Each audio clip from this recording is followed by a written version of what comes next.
Our very special guest today is Gregory Wrightstone, climate change analyst, geologist, and executive director of the CO2 Coalition.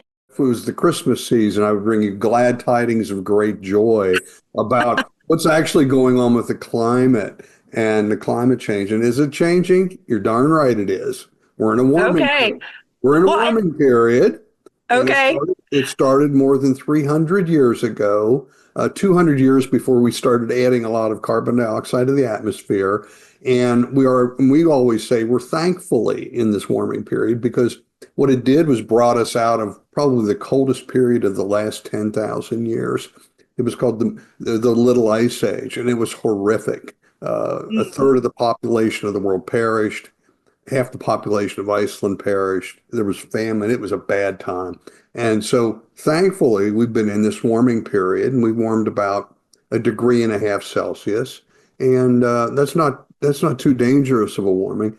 By almost every metric we look at, when you look at our ecosystems, they're thriving and prospering from the near polar regions to the equator because of the combination of modest warming and more CO2. And humanity is benefiting. The human condition is thriving and prospering. Your viewers are being lied to on a daily basis, maybe hourly basis, by the mainstream media that promotes this notion of net zero. It's called the CO2 fertilization effect, and it's just driving plant growth. In my recent book, I took a look at the top 8 crops in the world to just show that each one is year after year after year after year breaking production records. And it's because of several things: longer growing seasons, more CO2, and proper use of nitrogen-based fertilizers, which we really began using them in the middle of the 20th century, and they've been hugely beneficial. They're being attacked now. And so I call this the greatest untold story of the 21st century, that of a thriving planet and huge benefits to humanity. As Frank Sinatra would have said, the best is yet to come. And so we can look forward. And I tell you what I like, one of my favorite subjects of this whole thing is the strong relationship between human history and temperature history. And in my new book, I devote a whole section to that. We can look back through to the first great civilizations that rose up: the Hittites, the Babylonians, the Assyrians, the Harappan Empire in the Indus River Valley. All these great civilizations rose up in a really, really warm period known as the Minoan warm period. It was the Bronze Age. And life, huge, it was great. Empires, civilizations, food was bountiful. And then it started getting cold quickly. And it led to what was called the late Bronze Age collapse. And we see this repeated time after time throughout human history.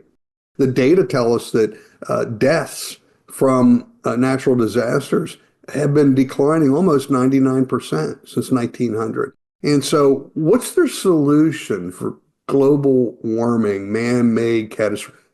They want to pave over millions of acres with solar panels, cut down mature forests, pave over grasslands, forests, farmlands with industrial scale wind facilities. And don't you dare call them farms. When you think of farms, you think of something bucolic and serene. There's nothing serene or bucolic about hundreds of ugly windmills dotting an otherwise beautiful Wyoming or Montana landscape. Michael Crichton, the famous author, and he was actually a medical doctor, he said, "Science is not consensus, and consensus is not science." My favorite quote on this is Dr. Richard Feynman, the eminent physicist. He said, "I'd rather have questions that can't be answered than answers that can't be questioned."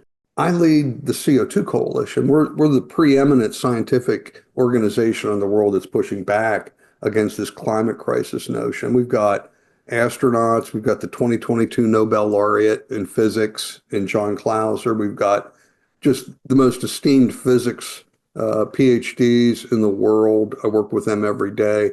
It's a great honor to lead this great scientific organization, and we stick to the science.